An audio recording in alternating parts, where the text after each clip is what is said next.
የእስራኤል ጠቅላይ ሚኒስትር ቤንያሚን ኔታንያሁ ስለመገደላቸው እጅግ ልዩ ሰበር መረጃ ከመካከለኛው ምስራቅ ደርሶናል፣ በዝርዝር ይቀርባል። የአዲስ አበባ ከተማ አስተዳደር ትራንስፖርት ቢሮ በትራንስፖርት ዋጋ ላይ ከፍተኛ ጭማሪ አድርጓል። ተጨማሪ ዘገባ ይዘንበታል።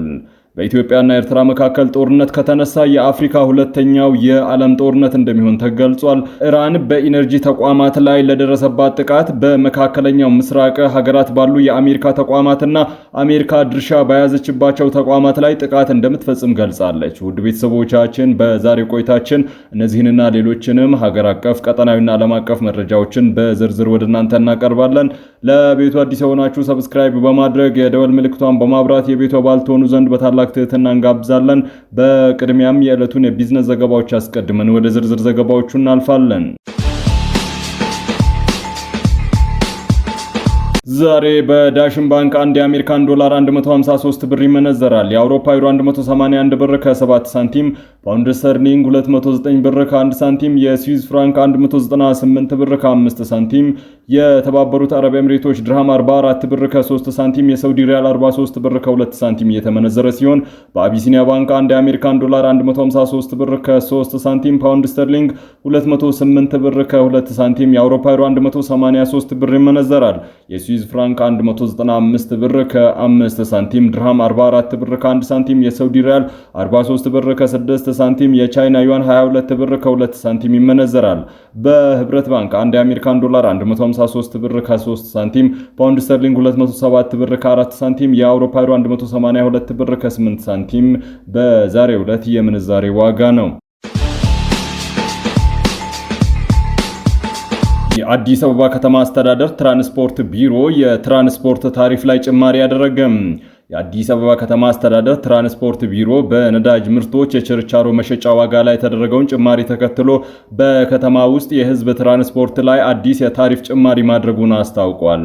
ከመጋቢት 7 2018 ጀምሮ ተግባራዊ የሚደረገው ይህ አዲስ ታሪፍ የሚኒባስ ታክሲ፣ የሀገር ሚኒባስ፣ የከተማ አውቶቡስና የባጃጅ አገልግሎቶችን ያካተተ ነው።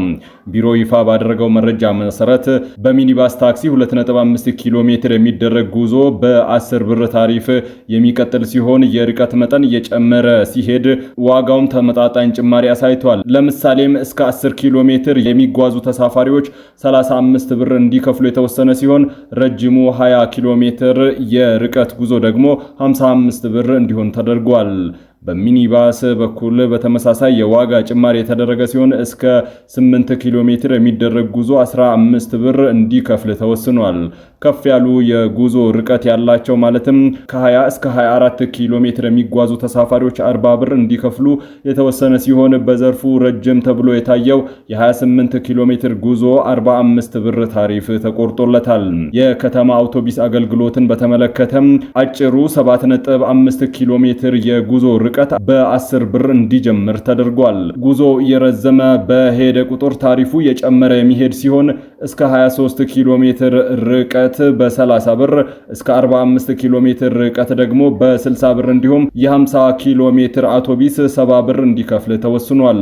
በሌላ በኩል የባጃጅ ትራንስፖርት አገልግሎት በሁሉም የከተማ መስመሮች በ10 ብር ወጥ ታሪፍ እንዲቀጥል ቢሮ መመሪያ አስተላልፏል።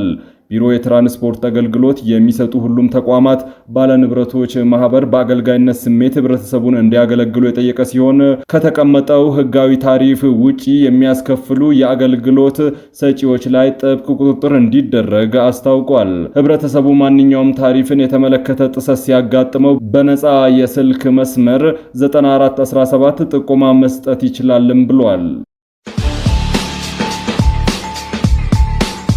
በኢትዮጵያ የቱርክ ኤምባሲ በቅርቡ በሀገሪቱ የተከሰተውን የጎርፍና የመሬት መንሸራተት አደጋ ህይወታቸውን ላጡ ዜጎች የተሰማውን ጥልቅ ሐዘን በመግለጽ ሁሌም ከኢትዮጵያውያን ጎን መሆኑን አስታውቋል። ኤምባሲው በይፋዊ የኤክስ ገጹ ባወጣው መግለጫም ለወንድም የኢትዮጵያ ህዝብ ያለውን አጋርነት እናሳያለን፣ የተሰማንን ጥልቅ ሐዘንም እንገልጻለን ብለዋል። በተጨማሪም በአደጋ ህይወታቸውን ላጡ ወገኖች መታሰቢያ እንዲሆን የታወጀውን የ3 ቀን የብሔራዊ ሐዘን ጊዜ በመቀላቀል ቱርክ በዚህ ከባድ የሐዘን ወቅት ከኢትዮጵያውያን ጋር አብራ እንደምትቆም ሐዘኑንም እንደምትጋራ አረጋግጧል። በኤምባሲው ውስጥ ባንዲራው ዝቅ ተደርጎ መውለብለብም ጀምሯል። የኢትዮጵያና ኤርትራ ውጥረት የአፍሪካ ሁለተኛው የዓለም ጦርነት ሊሆን እንደሚችል ተነገረ። በኢትዮጵያና ኤርትራ መካከል ዳግም ሊቀሰቀስ የሚችል ጦርነት እስከ 15 የሚደርሱ የሶስት አህጉራትን በማሳተፍ የአፍሪካ ሁለተኛው የዓለም ጦርነት ሊሆን እንደሚችል የሰላም ግጭትና ጥናት ባለሙያ ፕሮፌሰሩ ኬትል ትሮቨል አስጠንቅቀዋል። ፕሮፌሰሩ ለአናዶሉ የዜና ወኪል እንደገለጹት በሁለቱ ሀገራት መካከል ያለው ውጥረት ቀጠናዊና ዓለም አቀፍ ኃይሎችን በቀጥታ ወደ ግጭት ሊያስገባ ይችላልም ብለዋል። ይህንን ስጋት ለመቀልበስ ኤርትራ በኢትዮጵያ ውስጥ ጉዳይ ጣልቃ መግባቷን እንድታቆምና የአሰብ ወደብን በሰላማዊ መንገድ ለመጠቀም ድርድር እንዲጀመር የዲፕሎማሲያዊ ጫናዎችን ማጠናከር እንዳለባቸው ባለሙያው ጠቁመዋል። እንደ ዘ ኢኮኖሚስት እና ኢንተርናሽናል ክራይሲስ ግሩፕ ያሉ ተቋማት በአፍሪካ ቀንድ ላይ የተደቀነው ይህ የጸጥታ ስጋት በአፋጣኝ መፍትሄ ካላገኘ ዓለም አቀፍ ቀውስ ሊያስከትል እንደሚችል እያሳሰቡ ይገኛሉ። ባለፈው ሳምንት ይፋ የተደረገው የኩኒክ ዩኒቨርሲቲ አዲስ የህዝብ አስተያየት ጥናት እንዳመላከተው አብዛኛው የአሜሪካ መራጭ ህዝብ በኢራን ላይ የተካሄደ ያለውን ጦርነት እንደማይደግፍ አስታወቀም። በጥናቱ መሰረትም 53 በመቶ የሚሆነው አሜሪካውያን መራጮች ጥቃቱን ሲቃወሙ፣ 40 በመቶ የሚሆኑት ደግሞ የጦርነቱ ደጋፊዎች መሆናቸው ተገልጿል። የህዝቡን ተቃውሞ ይበልጥ ያጠናከረው ደግሞ አሜሪካ የምድር ጦሯን ወደ ኢራን ከመላክ አኳያ ነው።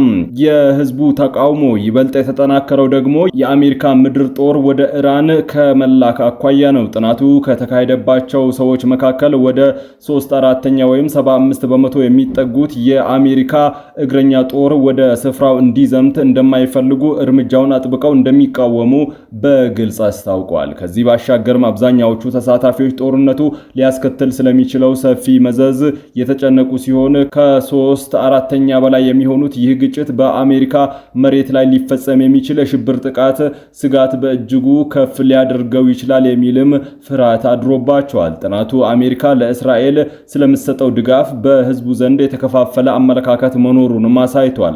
44 በመቶ የሚሆኑ ምላሽ ሰጪዎች አሜሪካ ለእስራኤል ከልክ ያለፈና የተጋነነ ድጋፍ እየሰጠች ነው ብለው ሲያምኑ፣ 44 በመቶ ደግሞ አሁንም እየተሰጠ ያለው ድጋፍ መጠን ልክና ተገቢ ነው የሚል እምነት አላቸው።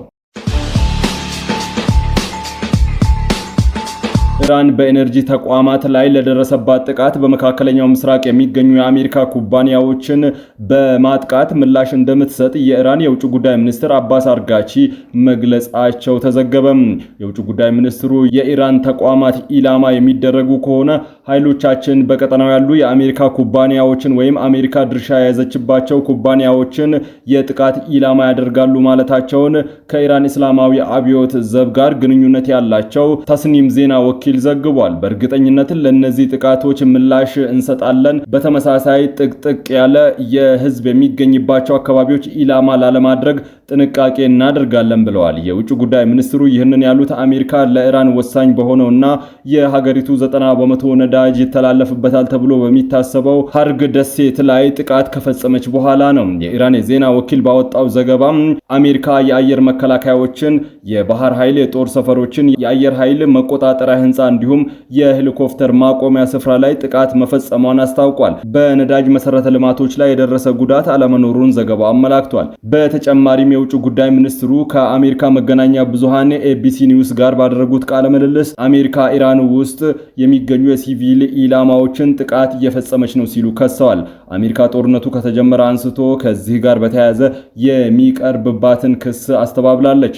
አርጋቺ ያክለውም ኢራን በቀጠናው የሚገኙ ሀገራት ውስጥ ኢላማ የምታደርገው አሜሪካ የጦር ሰፈሮችና ይዞታዎችን ነው ሲሉ ሀገራቸውን ተከላክለዋል። የመካከለኛው ምስራቅ ሀገራት ጥቃቱ ኢላማ የሆኑት እንዳለመታደል ሆኖ የአሜሪካ ይዞታዎች የሚገኙባቸው ጎረቤቶቻችን በመሆናቸው ነው ሲሉ ተናግረዋል።